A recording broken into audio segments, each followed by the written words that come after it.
اور ایسا آدمی جس کے اخلاق و کردار سے تم راضی ہو تو اس سے تم اپنی بچی، اپنی بہن یا جو بھی ہے اس سے شادی کر دو۔ اگر ایسا نہیں کرو گے تو بہت بڑا فتنہ برپا ہوگا۔ آج بہت سارے ایسے لوگ ہیں جو دیندار ہیں، اخلاق مند ہیں اور دین میں اعلیٰ درجہ رکھتے ہیں، لیکن وہ شادی کے بندھن سے محروم ہیں کہ ان کے پاس مال نہیں ہے، ان کے پاس شہرت نہیں ہے، ان کے پاس دولت نہیں ہے۔ تو یہ جو دولت، جو ایک معیار ہمارے زمانے میں اور ہم لوگوں نے ایک معیار بنا لیا ہے کہ یہی لڑکا اگر مالدار ہے، لڑکا اگر کیا کہتے ہیں وہ سروس ہولڈر ہے تب بھی ہم شادی کریں گے، اس کا دین اور اس کا اخلاق جدھر جائے اس سے فرق نہیں پڑتا ہے۔ تو اس سے جو ہے بہت بڑا فتنہ حقیقت میں برپا ہوتا ہے، اور آئے دن طلاق کی نوبت آتی ہے، فتنہ فساد کی نوبت آتی ہے، پنچایت اور میٹنگ کی نوبت آتی ہے، ساری پریشانیاں ہوتی ہیں انہی ساری وجہوں کی وجہ سے۔ تو میرے بھائی اور دوستو، ہمیں اخلاق اور دینداری کو ترجیح دینا ہے، اسی میں ہمارے معاشرہ کا سدھار ہوگا اور ہمارا معاشرہ جو ہے پنپے گا اور آگے بڑھے گا۔ میرے بھائیو دوستو، اسی طریقے سے نبی کریم صلی اللہ علیہ وسلم، حضرت عبداللہ بن مسعود رضی اللہ تعالیٰ عنہ کی روایت ہے کہ نبی صلی اللہ علیہ وسلم نے لوگوں کو ابھارا ہے، جوانوں کو ابھارا ہے کہ شادی کرو، شادی پر ابھارا ہے، جیسا کہ فرمایا اللہ کے نبی صلی اللہ علیہ وسلم نے کہ یا معاشر الشباب من استطاع منکم الباءۃ فلیتزوج فإنه اغض للبصر واحسن للفرج ومن لم يستطع فعلیہ بالصوم فإنه له وجاء، کہ اے نوجوانوں کی جماعت، تم میں سے اگر کوئی شخص شادی یا معاشر شباب من استطاع منکم الباء، جو تم میں سے کسی کے پاس دو چیز کی طاقت ہو، ایک جسمانی طاقت اور ایک مالی طاقت ہو، یعنی بیوی کو کھانا کھلانے کی طاقت ہو، تو چاہیے کہ وہ شادی کر لے، کہ اس شادی سے اس کی نظر نیچی رہے گی اور اس کی شرمگاہ کی حفاظت ہوگی، نظر نیچی رہے گی اور شرمگاہ کی حفاظت ہوگی تو شادی کر لینا چاہیے۔ اور اگر جو ایسا جس کے پاس طاقت نہیں ہے تو اس کو چاہیے کہ وہ روزہ رکھے، اس لیے کہ روزہ رکھنے سے نفس دبتا ہے اور شہوات جو ہیں، شہوات نفس وہ نیچے ہوتی ہے، دبتی ہے۔ تو اس حدیث میں بھی نبی کریم صلی اللہ علیہ وسلم نے جوانوں کو شادی پر ابھارا ہے، اور چونکہ شادی سارے انبیاء کرام کی سنت ہے، ہمارے نبی کریم صلی اللہ علیہ وسلم نے شادیاں کی، اور ایک نہیں بلکہ 9 شادیاں کی ہمارے نبی کریم صلی اللہ علیہ وسلم نے۔ تو شادی سے ہی دنیا کا چلن ہے، اور یہ دنیا کی جو نسل ہے، آگے بڑھنا ہے، یہ سب شادی ہی سے ممکن ہے۔ تو میرے بھائیو دوستو، اس کو ہمیں آگے بڑھانا ہے۔ ہمارے پرانے زمانے میں، سلف صالحین کے زمانے میں، نبی کریم صلی اللہ علیہ وسلم کے زمانے میں شادی ایک آسان چیز تھی، دو آدمی جاتے اور نکاح پڑھا کر کے وہاں سے لے آتے، پھر کل ہو کر کے ولیمہ کرتے، 10 بھائیوں کو کھانا کھلاتے اور معاملہ ختم۔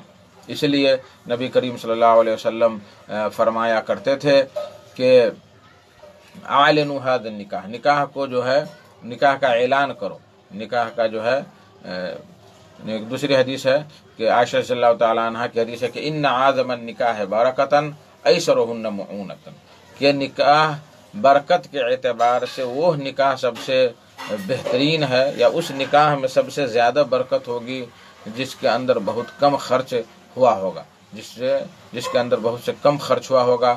اسے کو مسند احمد نے روایت کیا 24,529، اور یہ حدیث سند کے اعتبار سے ضعیف ہے، لیکن اس کے بدلے میں ایک دوسری حدیث ہے عائشہ رضی اللہ تعالیٰ عنہا ہی کی، کہ اس میں نبی کریم صلی اللہ علیہ وسلم نے ارشاد فرمایا کہ اعظم النساء برکتاً ایسرہن صداقاً، کہ وہ عورت سب سے زیادہ بابرکت ہے، وہ عورت سب سے زیادہ بابرکت ہے جس کا مہر سب سے کم ہے اور آسان ہے۔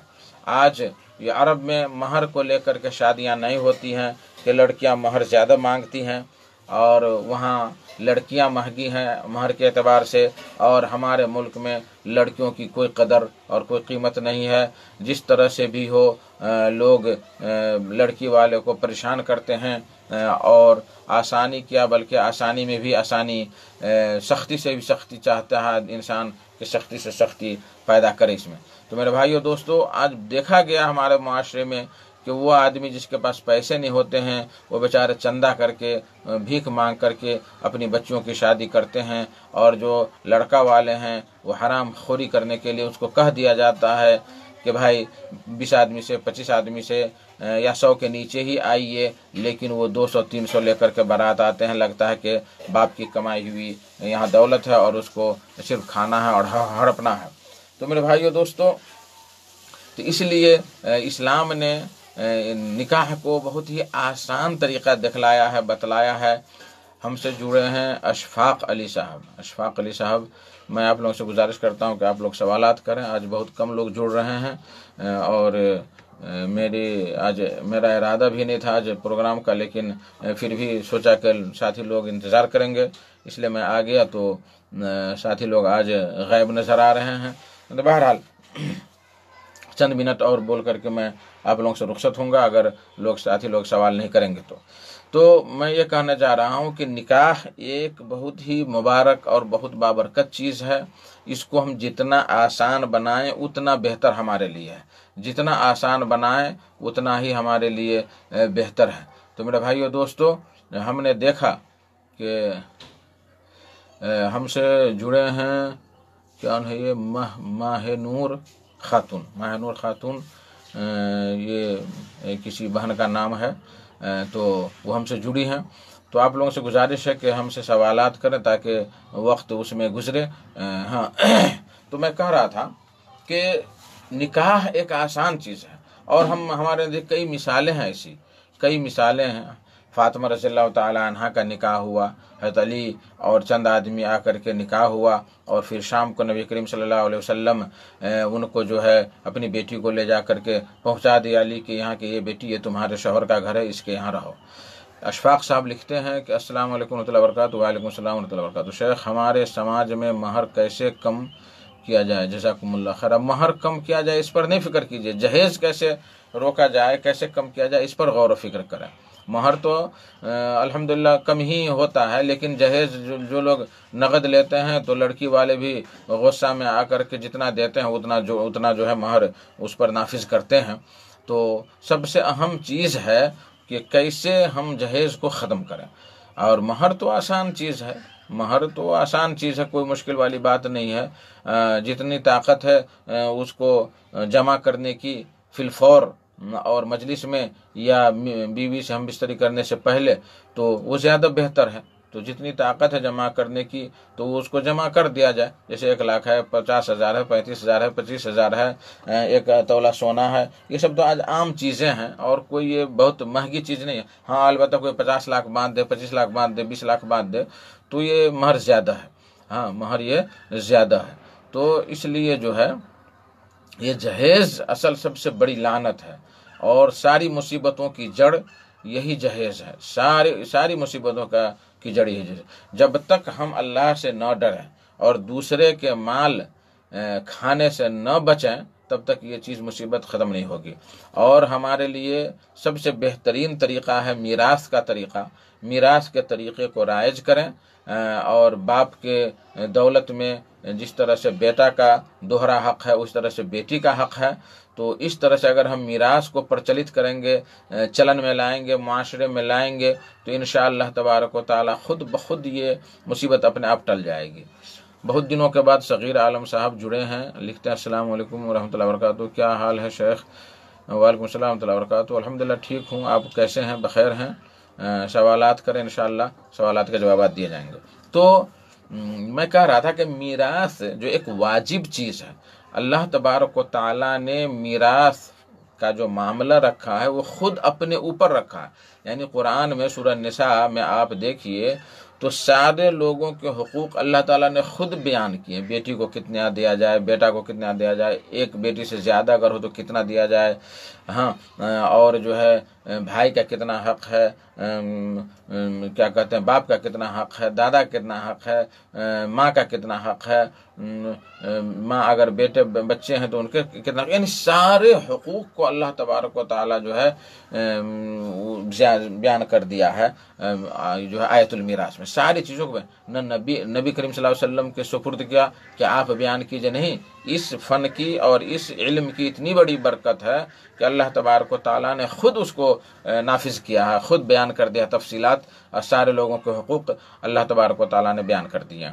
تو میرے بھائیو دوستو، ہم میراث کو نافذ کریں، ہر مدرسے میں 6 7ویں جماعت والے کو میراث کی تعلیم دیں، علم فرائض کی تعلیم دیں. آج بہت سارے مدارس میں علم فرائض کی تعلیم بھی ختم ہو گیا، کہتے ہیں کہ کیا فائدہ ہے، اور ہم بھی پڑھا رہے ہیں ابھی بچیوں کو 6 جماعت والے کو، تو کہتے ہیں کہ شیخ اتنا جو ہے کہاں کچھ ہوتا ہے، یعنی جو ہمارے ذہن میں جو یہ ہندوانہ معاشرہ جو پیوست ہو گیا ہے، داخل ہو گیا ہے، تو وہی ہمارے اندر بھی اسی زاویے سے، اسی سمت سے، اسی حساب سے ہم دیکھتے ہیں قرآن حدیث کو بھی.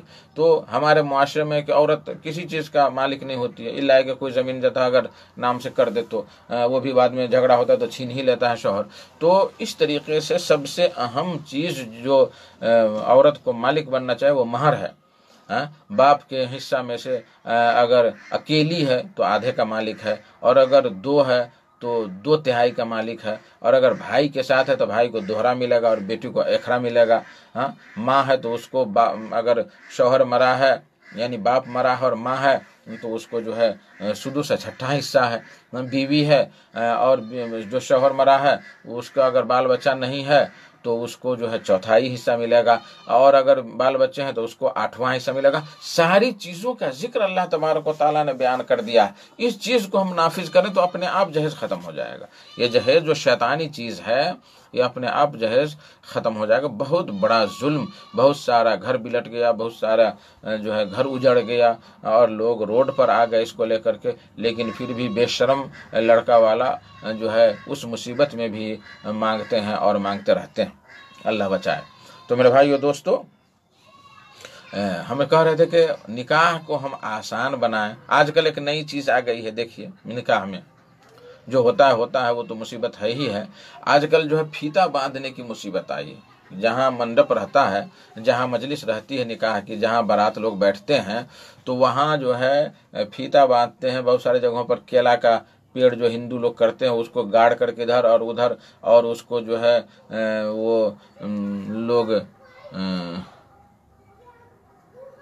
اس سال اسلام میں کیا لکھے ہیں شغیر صاحب پتہ نہیں، تو وہ پھیتا باندھتے ہیں، اور لڑکا جب آتا ہے تو اس کو پھیتا کٹواتے ہیں قینچی سے، اور 5,000 10,000 پیسہ وصول کرتے ہیں، اور مار پیٹ بھی ہوتی ہے کتنی جگہوں پہ، اور فساد ہوتا ہے، کیا کیا ہوتا ہے، اللہ المستعان. تو یہ ساری مصیبتیں یہ شیطانی جڑ ہے. یہ غیر مسلموں کے دیکھا دیکھی ہے. یہ پھیتا کاٹنے کی مصیبت کہاں سے آ گئی؟ کہاں آج سے 5 سال 7 سال 10 سال پہلے کہاں یہ مصیبت تھی؟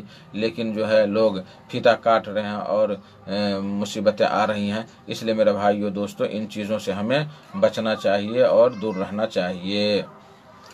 اللہ عالم بالصواب. لکھے ہیں مبارک رائن، لکھتے ہیں کہ مولانا 1 مہر میں 1 ماہ کا مکافہ دے دیجیے گا. کیا مطلب ہوا؟ آپ مہر میں 1 ماہ کا مکافہ دے دیجیے گا. اب سمجھ میں نہیں آ رہا ہے کیا کہنا چاہ رہے ہیں. تو اگر 1 ماہ کا مکافہ اگر مدینہ میں پڑھ رہے ہیں آپ، یا ریاض میں پڑھ رہے ہیں سعودیہ میں، تو 840 ریال ملتا ہے. تو کھانے کا اگر 105 یا 120 کاٹ لیا جائے تو پھر بھی 700 ریال بچتا ہے. تو 21,000 جو ہے ہو جائے گا. 21,000 20,000 تو ہے مہر. اس میں کیا ٹینشن کی بات ہے؟ یہ تو بہت اچھی بات ہے. تو اب کیا کہنا چاہ رہے ہیں تو وہ ہمیں کہیں تو انشاءاللہ تعالی اس پر ہم گفتگو کریں گے. تو مبارک صلی شیخ، میں اشفاق کو بولا ہوں. کون اشفاق ہیں؟ اچھا، بہرحال تو سوالات کریں، وقت بڑا قیمتی ہے، اور جو ہے وقت زیادہ میں نہیں لینا چاہتا ہم لوگوں کا، اور لوگ جب لمبی گفتگو ہوتی ہے تو نہیں سنتے ہیں، تو سوالات کریں. ایسا سوال آپ کو اگر معلوم بھی ہے سوال کا جواب تو بھی سوال کریں تاکہ ہم جواب دیں تو لوگوں کو معلوم ہو جائے، سامعین کو معلوم ہو جائے، بعد میں جو سننے والے ہیں، بعد میں جو دیکھنے والے ہیں ان کو بھی معلوم ہو جائے. تو آج نکاح کے موضوع پر گفتگو، ہم تو وسیلہ کے موضوع پر گفتگو کر رہے تھے، اور قاضی عثمان صاحب نے جواب دیا ہے، اور کتنا بھونڈا جواب دیا ہے وہ تو میں بعد میں بیان کروں گا، لیکن آج ان کا جواب نہ دوں گا. انشاءاللہ آئندہ ہفتہ مفصل ان کا جواب دوں گا کہ کیسے کیسے انہوں نے جو ہے کہاں کہاں سے کیا کیا بات بول کر کے لوگوں کو دلاسا دلایا ہے، اور جو ہے اپنے آپ کو شاباشی لی ہے، وہ ہم بیان کریں گے انشاءاللہ تعالی. تو یہاں دیکھیے سعید بن مسیب رحمہ اللہ، یہ رئیس التابعین، تابعین کے سردار ہیں، بہت نیک بزرگ اور بہت ہی بڑے تابعی ہیں، اور کیا کہتے ہیں بہت صحابہ کرام کو انہوں نے دیکھا، اور بہت ہی لائق اور فائق انسان ہیں.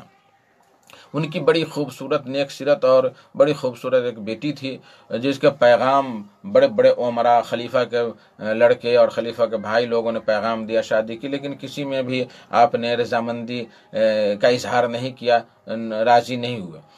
ایک ان کا شاگرد تھا جو درس میں کئی دنوں سے غائب تھا، 4-5 دنوں تک غائب رہا.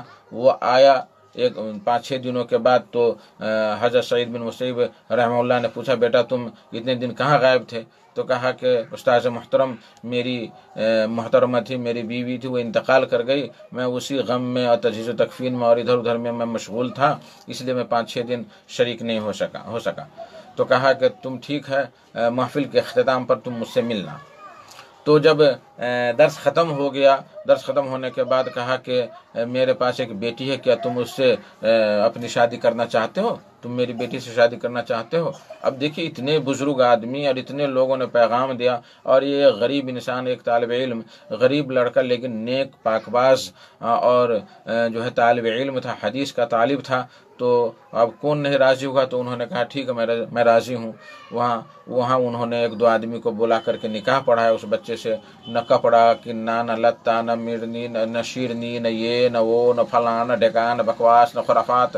اس کو بلاؤ تو اس پردھان کو بلاؤ، تو اس مکھیا کو بلاؤ، چائے لاؤ، پان لاؤ، ہاں، اور لڑکی کو بلا کر کے، لڑکا کو بلا کر کے شیرنی دو، 20,000، 50,000، 40,000 منہ دکھائی دو. یہ وہ سب بکواس خرافات کچھ نہیں، ہاں کچھ نہیں. انہوں نے نکاح پڑھایا. نکاح پڑھانے کا بعد کہا جاؤ بیٹا تم گھر جو ہے صاف صفائی کر لو، میں شام میں تمہاری اہلیوں کو گھر پہنچا دوں گا. جب شام ہوئی تو حضرت سعید بن مسیب رحمہ اللہ اپنی بیٹی کا ہاتھ پکڑے اور ان کے گھر، شاگرد کے گھر لے گا. کہا کہ بیٹی یہ تمہارے شوہر کا گھر ہے، اس میں تم رہو. خلاص ہے معاملہ. نہ تام، نہ جھام، نہ یہ نہ وہ، نہ گاڑی خریدو، نہ اونٹ لاؤ، نہ گھوڑا لاؤ، نہ گھوڑی لاؤ، نہ کچھ نہیں. اتنے بڑے آدمی کی بیٹی کی شادی منٹوں میں، سیکنڈ میں اس طرح سے ہو گئی. یہ ہمارے لیے نمونہ نہیں تو اور کیا ہے. بہت سارے لوگ جہیز نہیں دیتے ہیں، یہ نہیں دیتے ہیں. ہم کو لوگ کیا کہیں گے؟ بیٹی ہمارے گھر وہاں جائے گی تو لوگ کیا کہیں گے؟ اس لیے اپنی طاقت سے بڑھ کر زمین بیچ کر، گھراڑی بیچ کر، خون بیچ کر، سونا چاندی بیچ کر، سارا کچھ بیچ کر کے جو ہے بیٹی والے بھی کبھی کبھی اپنے آپ پر خود سے ظلم مول لیتے ہیں، خود سے ظلم کرتے ہیں کہ ہماری شیخی گاؤں گھر میں رہے. اب کھانا کھلانے پلانے میں چند آئٹم بھی ہو سکتا ہے تو 25 آئٹم کریں گے، 50 آئٹم کریں گے کہ ہم کو لوگ کہیں گے ہاں ماشاء اللہ تبارک اللہ کہ کیا بیٹی کی شادی، کیا دھوم دھام سے. اور کل ہو کر کے قرض کے بوجھ میں دب کر کے مر جاتے ہیں ایسے لوگ، اور سود سدھاتے زندگی گزر جاتی ہے. اللہ المستعان.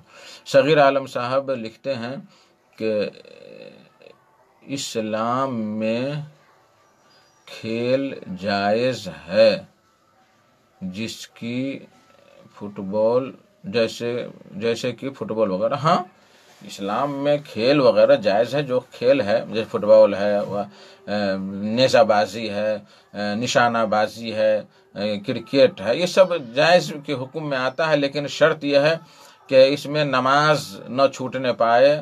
جو اسلامی شعائر ہے اس شعائر کو سامنے رکھتے ہوئے اسلام کے ساتھ کھلواڑ نہ ہو. جو ہی آذان ہو تو کھیل بند کر دے اور نماز پڑھے، نماز پڑھنے کے بعد پھر کھیل شروع ہو. تو اگر ان ساری چیزوں کو اگر مد نظر رکھا جائے، اسلامی احکام اور اسلامی امور کو اگر مد نظر رکھا جائے، تو اس کے جواز میں کوئی فرق نہیں پڑے، جائز ہے، یہ سب چیزیں جائز ہے۔ نبی کریم صلی اللہ علیہ وسلم کے زمانے میں صحابہ کرام نے نیزہ بازی کی ہے، اور آپ صلی اللہ علیہ وسلم دیکھتے تھے اس کو۔ ایک بار جو ہے شاید عید کے دن کچھ حبشی لوگ مسجد نبوی کے آنگن میں نیزہ بازی کر رہے تھے، تو نبی صلی اللہ علیہ وسلم دیکھ رہے تھے۔ اسی بیچ میں مائی عائشہ آ گئی، تو آپ صلی اللہ علیہ وسلم نے ان کو پردہ کر کے ان کو بھی نیزہ بازی دکھلایا۔ تو مشکل نہیں ہے، کوئی مشکل نہیں، لیکن سب سے اہم شرط یہ ہے کہ ہمارا اسلام کے جو شعائر ہیں، اسلام کے جو امور ہیں، اسلام کے جو احکام ہیں، اور خاص کر کے نماز، تو یہ ہمیں قضا نہیں ہونی چاہیے، چھوٹنی نہیں چاہیے۔ اس بات کا ہمیں اہتمام کرنا ضروری ہے۔ آج تو کھیل دیکھنے والے بھی نماز چھوڑ دیتے ہیں، جماعت نماز چھوڑ دیتے ہیں، یعنی قضا کرتے ہیں عصر کی نماز مغرب کے وقت میں، مغرب کی نماز عشاء کے ٹائم میں، بلکہ 12 بجے رات میں پڑھتے ہیں، اس طرح سے جو ہے کرتے ہیں، تو یہ جائز نہیں ہے، یہ طریقہ جائز نہیں ہے۔ اذان ہوئی، آپ کھیل بند کر دیں، پھر نماز پڑھ لیں، پھر کھیلیں، کوئی مشکل کی بات نہیں۔ ایک المومن القوی خیر من المومن الضعیف، فٹ بال کھیلنے سے صحت بھی بنتی ہے، دوڑنے سے بلڈ پریشر ہے، شوگر ہے، یہ ہے وہ ہے، سب کم ہوتا ہے۔ تو اللہ کے نبی صلی اللہ علیہ وسلم نے فرمایا کہ المومن القوی خیر من المومن الضعیف، کہ مضبوط مومن، طاقتور مومن کمزور مومن سے زیادہ بہتر ہے۔ وفی کل خیر، اور دونوں میں خیر ہے، دونوں میں بھلائی ہے۔ لیکن ایک طاقتور مومن ہے جو ایک وقت آئے تو اسلام کا دفاع کرے، تو اس وقت جو ہے تو اچھے جو قوی مومن ہے، طاقتور مومن ہے، تو وہ زیادہ بہتر ہے کمزور مومن سے۔ اللہ عالم الصواب۔ ہم سے جڑے ہیں محمد شمشاد صاحب جڑے ہیں، تو تقریباً آدھا گھنٹہ میں بول دیا، 3 منٹ اور باقی ہے، تو میں گزارش کر رہا ہوں آپ لوگوں سے کہ آپ اپنے گاؤں گھر میں جو رسم و رواج ہے، ان رسم و رواج کے بارے میں آپ لکھیں، تاکہ ان کے اوپر ڈسکس کیا جائے، بحث کیا جائے، باتیں کی جائیں۔ ہاں، تو اس طرح سے ابھی نکاح کا موضوع چل رہا ہے، نکاح کے اوپر ہم لوگ گفتگو کریں۔ تو میرے بھائیو دوستو، میں یہ کہہ رہا تھا کہ نکاح کے بارے میں ہم اپنی بیوی کو یا اپنی بہو کو ہم تلاش کریں، تو اس میں ہم دینداری کو فوقیت دیں۔ دینداری کو، بہت سارے لوگ کہتے ہیں کہ بیٹی پڑھی لکھی ہے کہ نہیں، میٹرک پاس ہے کہ نہیں ہے، BA ہے کہ نہیں، +2 ہے کہ نہیں، فلاں ہے کہ نہیں ہے، لیکن یہ ہے وہ جو ہے کہ دیندار ہے کہ نہیں۔ ہر پڑھی لکھی لڑکی دیندار نہیں ہوتی ہے، بہت ساری فاحشہ ہوتی ہے، بدتمیز ہوتی ہے۔ تو پڑھی لکھی ہونے کے ساتھ ساتھ اگر دیندار ہے تو یہ سب سے اہم چیز ہے۔ اشفاق صاحب لکھے ہیں، کیا ہم وسیلہ سے دعا مانگ سکتے ہیں؟ شکرا۔ ہاں، اس سے پہلے والے آپ ہمارے فیس بک پہ دیکھیں تو آپ کو تفصیل سے گفتگو ملے گی۔ 3 ہفتے سے میں اس موضوع پہ گفتگو کر رہا تھا، اور 3 طریقے، جائز طریقے ہیں وسیلے کے، جو میں نے بیان کیا۔ ایک ہے کہ اللہ تبارک تعالیٰ کے اسماء اور صفات کے ذریعے سے ہم دعا کریں کہ اللہ تو رحمان، ہم پر رحم فرما، تو رزاق، ہم کو روزی دے۔ دوسرا، اپنے نیک اعمال کو اللہ کے سامنے ہم پیش کریں اور کہیں کہ اللہ یہ کام اگر ہم نے آپ کے لیے کیا ہے تو ہماری مغفرت فرما دے۔ تیسرا یہ ہے کہ کسی نیک بزرگ، زندہ بزرگ کے پاس جا کر کے ان سے دعا کروائیں، ان سے ہم کہیں کہ آپ ہمارے لیے دعا کر دیں کہ ہمیں فلاں چیز اللہ تبارک تعالیٰ عطا کرے، ہمیں نیک اولاد عطا کرے، ہم سعودی عرب چلے جائیں۔ تو یہ 3 طریقے جائز ہیں۔ ان تینوں طریقوں کے علاوہ اگر کوئی شخص مردہ کا وسیلہ پکڑتا ہے یا ان کے صدقے سے جو ہے دعا کرتا ہے، تو یہ اسلام میں جائز نہیں ہے۔ اگرچہ کچھ لوگ اس کو جواز کے قائل ہیں، اور بہت سارے لوگ جو ہیں اس پر واویلا مچاتے ہیں، لیکن جو ہے یہ شریعت کے نگاہ میں یہ صحیح نہیں ہے کہ مردہ کا وسیلہ لیا جائے۔ اور جب اللہ تبارک و تعالیٰ ڈائریکٹ سننے والا ہے، تو پھر ہمیں وسیلے کی کیا ضرورت پڑی ہے؟ جو انسان گناہگار ہوتا ہے تبھی وہ اللہ کے زیادہ قریب ہوتا ہے، گناہ کرنے کے بعد اللہ کے زیادہ قریب ہوتا ہے، سمجھ گئے؟ تو ہم اللہ کے نبی صلی اللہ علیہ وسلم نے فرمایا کہ ہر آدم کے اولاد، کل ابن آدم خطاؤن و خیر الخطائین التوابون، کہ ہر آدم کی اولاد گناہگار ہے، اور سب سے بہترین، سب سے اچھا جو ہے گناہگار کون ہے؟ جو توبہ کرنے والا ہے۔ تو ہم توبہ کریں، توبہ اللہ تعالیٰ قبول کرتا ہے۔ توبہ قبول کرانے کے لیے ہمیں کسی کے وسیلے کی ضرورت نہیں، خود ہم کہہ سکتے ہیں کہ اللہ تو تواب ہے، تو توبہ قبول کرنے والا ہے، تو مغفرت کرنے والا ہے، ہماری توبہ قبول فرما لے، ہمیں مغفرت عطا فرما۔ تو میں اشفاق صاحب سے اور سامعین سے گزارش کرتا ہوں کہ اگر اس پر مفصل دلائل کے ساتھ اگر آپ چاہتے ہیں تو 3 یا 4 ہفتہ پہلے کی جو ہے آپ یوٹیوب پہ بھی ہمارا چل رہا ہے صدائے حق میں آپ سرچ کر کے آپ وہاں سن سکتے ہیں، یا فیس بک پر بھی 3-4 ہفتہ پہلے والا آپ سن سکتے ہیں انشاءاللہ تبارک تعالیٰ، وہاں آپ کو مل جائے گا۔ اللہ عالم بالصواب۔ مولانا فہیم القاسمی ماشاءاللہ جڑے ہیں، بہت ہی اچھے خطیب ہیں اور چترویدی ہیں۔ یہ بہت یعنی شاید پہلی بار جڑے ہیں ہم سے، اللہ جزائے خیر دے۔ محمد اشفاق صاحب لکھتے ہیں دعا دیں جزاکم اللہ خیرہ۔ محمد مطیع الرحمان لکھتے ہیں کیا کوئی آدمی مسجد کا چندہ لکھایا اور نہیں دیا تو کیا ہوگا؟ لکھایا اور نہیں دیا تو کوئی بہت بڑی بات نہیں ہے، اب اس کے پاس طاقت نہیں رہی، شکتی نہیں رہی تو وہ نہیں دے پا رہا ہے تو الگ مشکل ہے، لیکن اس کو چاہیے کہ دے دے، نہیں پورا ہو رہا ہے تو کم ہی دے دے۔ لیکن اگر اس نے منت مانی ہے کہ ہم 2000 یا 4000 یا 10,000 ہم دیں گے، اور جو شرط لگائی ہے کہ فلاں کام ہو جائے گا تب ہم دیں گے، اگر وہ کام ہو گیا تو اس پر وہ دینا واجب ہے، اور اگر اس کی طاقت نہیں رہی، وہ غریب بن گیا، فقیر بن گیا، تو اللہ تبارک و تعالیٰ معاف کرنے والا ہے۔ تو جب نظر مانی ہوئی چیز کو اللہ تبارک و تعالیٰ معاف کرنے والا ہے تو یہ جو عام طور پر لکھایا ہے اور اس کے ساتھ مجبوری ہو گئی، بہت زیادہ پریشانی ہو گئی اور اب اس کے پاس طاقت نہیں رہی، تو اللہ تبارک و تعالیٰ معاف کرنے والا ہے انشاءاللہ تبارک و تعالیٰ۔ جتنی طاقت ہے، اگر 2000 لکھایا ہے تو 200 روپیہ دے دے، تاکہ اللہ تبارک و تعالیٰ کے یہاں اس کا نام درج ہو جائے، تو یہ بہت اچھی بات ہے۔ اللہ عالم بالصواب۔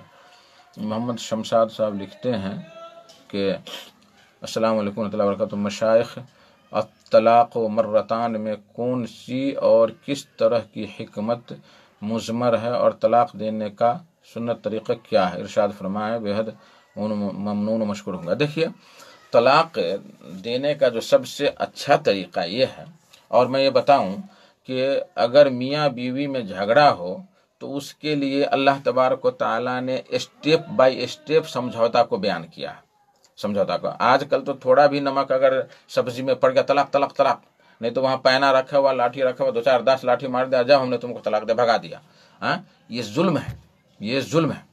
اللہ تبارک و تعالیٰ نے بڑے اچھے انداز سے ہم کو بتلایا ہے کہ جب میاں بیوی میں جھگڑا ہو اور ایک جگہ رہنے کی گنجائش کم ہوتی دکھائی دے تو وہاں شوہر سے کہا ہے کہ تم بیوی کو نصیحت کرو، اللہ سے ڈراؤ، قرآن حدیث سے نصیحت کرو، اگر اس سے سدھر گئی تو الحمدللہ، اگر اس سے بھی نہ سدھرے تو اپنا بستر روم ہی میں الگ کر لو، روم میں جہاں سوتے ہیں تو وہاں الگ الگ بستر کر لیں، 1 ہفتہ 2 دن 4 دن 10 دن، تو ہو سکتا ہے کہ اللہ تبارک و تعالیٰ دل میں محبت ڈال دے اور پھر محبت پیدا ہو جائے۔ اگر اس سے بھی نہ ہو کوئی فائدہ تو ہلکا سا جو ہے اس کو مارو، سمجھانے کے لیے، ایسے چہرے سے نہیں بلکہ تھوڑا سا اس کو مارو، دھمکی دو، یہ کرو وہ کرو، ہلکا پھلکا جو ہے مار سکتے ہیں۔ اس سے بھی اگر نہیں ہو سکا تو 2 آدمی 3 آدمی لڑکا کی طرف سے اور 2 آدمی 3 آدمی لڑکی کی طرف سے، دونوں مل بیٹھ کر کے دونوں کو سمجھائیں گے، لڑکا لڑکی دونوں کو سمجھائیں گے، ہو سکتا ہے کسی کی بات کسی پر اثر انداز ہو جائے، تو اس طرح سے جو ہے سمجھا بجھا کر کے ان دونوں کو ایک جگہ رکھیں گے۔ اگر یہ تمام کوششیں اگر فیل ہو گئی، چاروں اسٹیپ فیل ہو گئے، تب یہاں اللہ تبارک تعالیٰ کہہ رہا ہے کہ اس کو تم طہر کی حالت میں، طہر یعنی حیض کی حالت نہیں ہونی چاہیے، طہر کی حالت میں، اور ایسا طہر جس میں اس نے جمع نہ کیا ہو، مستری نہ کیا ہو، تو طہر کی حالت میں، حیض کی حالت میں بھی نہیں۔ لوگ آج تو طلاق کہتے ہیں، پتہ ہی نہیں کہ بیوی حائضہ ہے کہ کیا ہے نہیں ہے، رات جو ہے جمع کیا اور اسی وقت جو ہے اگر جھگڑا ہو گیا تو چارپائی ہی پر طلاق دے دیا، تو یہ سب ظلم ہے، اسلام کے ساتھ کھلواڑ ہے یہ سب۔ تو ایسے طہر میں طلاق دے کہ جس میں اس نے جمع نہ کیا ہے۔ دیکھیں کتنے شروط لگایا ہے اسلام نے تاکہ محبت قائم رہے، نکاح قائم رہے، تو اس میں 1 طلاق دے اور طلاق دینے کے بعد معاملہ ختم کرے، چپ رہ جائے 1 طلاق دینے کے بعد۔ اب اس کے ہاتھ میں 3 مہینہ باقی ہے، 3 مہینہ باقی ہے، اور ان 3 مہینوں میں عورت میکے نہیں بھاگ جائے گی، چوڑی توڑی پھوڑ کر کے جو ہے نہیں بھاگ جائے گی، بلکہ اس کے گھر میں رہے گی، اڑ کر کے رہے گی، اس لیے کہ اس کی بیوی ہے، بیوی باقی ہے۔ اور ان 3 مہینوں میں شریعت کا حکم ہے کہ بیوی زیادہ سے زیادہ شوہر کی خدمت کرے، زیادہ بناؤ سنگار کرے، سڑا ہوا کپڑا اور پھٹا چٹا نہ پہنے، بلکہ اچھا کپڑا اور اچھا لباس پہنے، بناؤ سنگار کرے، تاکہ شوہر کی رغبت زیادہ ہو جائے۔ اور 3 مہینہ اس طرح سے گزر گیا، اگر بیچ میں جمع نہیں کیا یا زبان سے جو ہے رجوع نہیں کیا، نہیں کہا کہ تو میری بیوی ہے، تو 3 مہینہ کے بعد پھر دونوں اجنبی ہو جائیں گے اور عورت اپنے میکے چلی جائے گی۔ اب اگر پھر دل میں کہیں خیال آیا کہ ہم دونوں ایک جگہ ہونا چاہتے ہیں، تو یہاں نیا مہر اور نیا نکاح اور نیا مہر کے ساتھ اس کو پھر ایک جگہ اکٹھا ہو سکتے ہیں۔ اب یہ بندہ جو ہے دو ہی طلاق کا مالک ہے، ایک طلاق تو دے چکا ہے، 2 ہی طلاق کا مالک ہے۔ اب اگر کوئی کبھی جھگڑا لڑائی ہو اور 2 طلاق دے، یعنی ایک بار اور طلاق دے دے، تو 2 طلاق اس کی ختم ہو گئی، اور 2 طلاق میں بھی اس کو رجوع کرنے کی ابھی بھی مہلت باقی ہے، اور وہ 3 مہینہ کے اندر مہلت کے اندر رجوع کر سکتا ہے۔ لیکن اگر دونوں طلاق دے دیا، اب تیسری طلاق کی نوبت آ رہی ہے کس زمانہ کے بعد، تو پھر وہ اس کے ہاتھ سے نکل جائے گی، جب تک کہ وہ کسی دوسرے مرد سے جو ہے حلال شرعیہ، یعنی خود سے بغیر ایگریمنٹ کے، بغیر کچھ کہے ہوئے کسی دوسرے مرد سے شادی کیا، 2 سال 4 سال 10 سال رہے، پھر جھگڑا ہوا، پھر پرانے کے پاس وہ طلاق دے دیا، پھر پرانے کے پاس آنا چاہے، تو اس وقت یہ جو ہے طلاق مغلظہ کے بعد یہ معاملہ 3 طلاق کے بعد، تو یہ اسلام نے ہمیں اس طریقے سے دیا۔ 3 مہینہ ہر ایک طلاق کے بعد، 2 طلاق کے بعد جو ہے ہمیں یہ مراجعہ کرنے کی، ہمیں لوٹانے کی ہمیں اسلام نے مہلت دی ہے، سدھارنے کی مہلت دی ہے، سمجھنے بوجھنے کی مہلت دی ہے، شرمندگی اٹھانے کی مہلت دی ہے کہ بال بچے ہیں اور بیوی چلی جائے گی، گھر اجڑ جائے گا، بچے کیسے ہو جائیں گے، بہت سارا گھر اجڑ گیا، بہت سارے بچے برباد ہو گئے، بلٹ گئے، تو اس طرح سے سمجھنے بوجھنے کی، شرمندہ ہونے کی اسے مہلت ملے گی۔ اس لیے کہا کہ الطلاق مرتان فامساک بمعروف او تسریح باحسان، کہ 2 طلاق جو ہے کس لیے ہے، چاہے تم وقت میں یعنی عدت میں 3 مہینہ کے اندر اس کو روک لو، یا نہیں تو 3 مہینہ گزرنے کے بعد اس کو تم چھٹکا، تسریح باحسان، اچھائی سے، احسان سے، بہترین انداز سے، جو ہے یعنی کہ لڑائی جھگڑا کر کے، مار پیٹ کر کے اور منہ کان کپا کر کے، اور اگر رشتہ دار بھی آئے تو ان کو مار پیٹ کریں، تو ایسا نہیں، تسریح باحسان، نرمی کے ساتھ، احسان کے ساتھ اس کو جدائی کر دو، کوئی مشکل کی بات نہیں ہے۔ تو یہ اللہ تبارک و تعالیٰ نے اس کے اندر حکمت رکھی کہ 2 طلاق ہمارے ہاتھ میں ہے، وہ بیوی کو لوٹانے کی، شرمندگی کی، اور اپنے گھر کو بسانے کی۔ چھوٹے موٹے جھگڑے تو ہوتے رہتے ہیں، چھوٹی موٹی چیزیں ہوتی رہتی ہیں۔ اللہ کے نبی صلی اللہ علیہ وسلم نے فرمایا کہ المرأۃ خلقت من ضلع آدم، کہ ٹیڑھی ہڈی سے عورت کی پیدائش ہوئی ہے، اور تم اگر چاہو تو ٹیڑھی ہڈی، ٹیڑھا پن کے ساتھ ساتھ بھی اس سے تم استفادہ کر سکتے ہو، چھوٹی موٹی اگر غلطی ہو جائے تو کوئی مشکل کی بات نہیں ہے۔ ایک واقعہ میں نے پڑھا تھا اسی میاں بیوی کے اوپر، یا کسی امام کا تھا یا کسی کا یاد نہیں آ رہا، تو کہا کہ بوڑھا ہو گیا، 70-80 سال کا ہو گیا، اور کبھی دونوں میاں بیوی میں لڑائی نہیں ہوئی، کبھی نہیں لڑائی ہوئی۔ تو کسی نے پوچھا کہ بھائی بزرگ آدمی، آپ کو کبھی جھگڑا دیکھے نہیں میاں بیوی میں جھگڑتے ہوئے؟ تو کہا کہ ہم نے پہلی ہی دن ہم نے ایگریمنٹ کر لیا دونوں میاں بیوی کہ اگر میں غصہ ہوں تو تم خاموش رہنا، کچھ جواب نہیں دینا، اور اگر تم غصہ ہوگی تو میں کچھ جواب نہیں دوں گا، خاموش رہوں گا۔ تو اس طرح سے مرد جب غصہ ہوتا ہے، اس وقت بیوی اگر کچھ بول دے تو اور غصہ بڑھ جاتا ہے، یا اگر بیوی غصہ ہوتی ہے اور شوہر کچھ ٹوک دے تو اور مزید غصہ ہو جاتی ہے، اور پھر وہ غصہ ناچاقی کی دعوت دینے لگتا ہے، اور پھر طلاق کی نوبت آ جاتی ہے۔ اور اگر اس سے بھی زیادہ کرنا ہے آدمی کو، تو جب جھگڑا ہو میاں بیوی جب، یا شاید شوہر غصہ ہو، تو عورت کو چاہے کہ منہ میں پانی رکھ لے، بولے گی تو پانی گر جائے گا، یا اگر بیوی غصہ میں ہے تو شوہر منہ میں کلو رکھ لے کہ ہم بولیں گے ہی نہیں، خاموش رہیں گے۔ تو اس طرح سے ہم کسی بھی طریقے سے ایگریمنٹ کر کے ہم اپنے گھر کو سدھار سکتے ہیں۔ اور دیکھیے، جس گھر میں جھگڑا لڑائی ہو، طلاق ہو، بکواس ہو، اس گھر میں برکت نہیں ہوتی ہے، بچے ویران ہو جاتے ہیں، بچے یتیم ہو جاتے ہیں، اور وہی بچے بعد میں ماں باپ کے لیے یا باپ کے لیے مصیبت کا ذریعہ بن جاتے ہیں۔ اس لیے میرے بھائی اور دوستو، اپنے گھر کو سدھاریں، اپنے معاشرے کو سدھاریں، اسی میں ہماری اور آپ کی بھلائی ہے۔ آخر میں جڑے ہیں محمد صادق صاحب۔ ہاں، تو اب ٹائم بھی تقریباً زیادہ ہو گیا ہے، لگ بھگ 1.5 گھنٹے ہو گئے۔ اللہ تبارک و تعالیٰ سے دعا ہے کہ اللہ تبارک و تعالیٰ ہمیں اور آپ کو، لیکن اس سے پہلے میں ایک بات بتا دوں کہ سننے والے یہ نہ سمجھیں کہ میں مفتی عثمان بریلوی صاحب کے جواب دینے سے میں کترا رہا ہوں، دور ہوں۔ مجھے جو ہے آج بڑی مشغولیت تھی، اس لیے میں ان کا جواب نہیں دے سکا۔ میرے بھائیوں آئندہ ہفتہ انشاءاللہ تبارک تعالیٰ زندگی رہی تو انہوں نے جو استدلالات کیے ہیں اور ہم پر جو الزامی جواب دیے ہیں اور لوگوں سے واہ واہی حاصل کیے ہیں ماشاءاللہ تبارک اللہ، تو اس کا میں جواب عزت کے ساتھ اور احترام کے ساتھ دوں گا انشاءاللہ تبارک تعالیٰ۔ اللہ تعالیٰ سے توفیق کی امید ہے اور دعا گو ہوں کہ اللہ تعالیٰ ہمیں اور آپ کو اور سارے سامعین کرام کو سیدھے راستے پر چلنے کی توفیق عطا فرمائے، جب تک اس دنیا میں رکھے قرآن اور حدیث کے مطابق زندگی گزارنے کی توفیق بخشے، اور جب خاتمہ ہو تو صبح سے لا الہ الا اللہ محمد رسول اللہ نکلے۔ وآخر دعوانا الحمدللہ رب العالمین وصلی اللہ تعالی علی النبی وسلم، والسلام علیکم ورحمۃ اللہ وبرکاتہ۔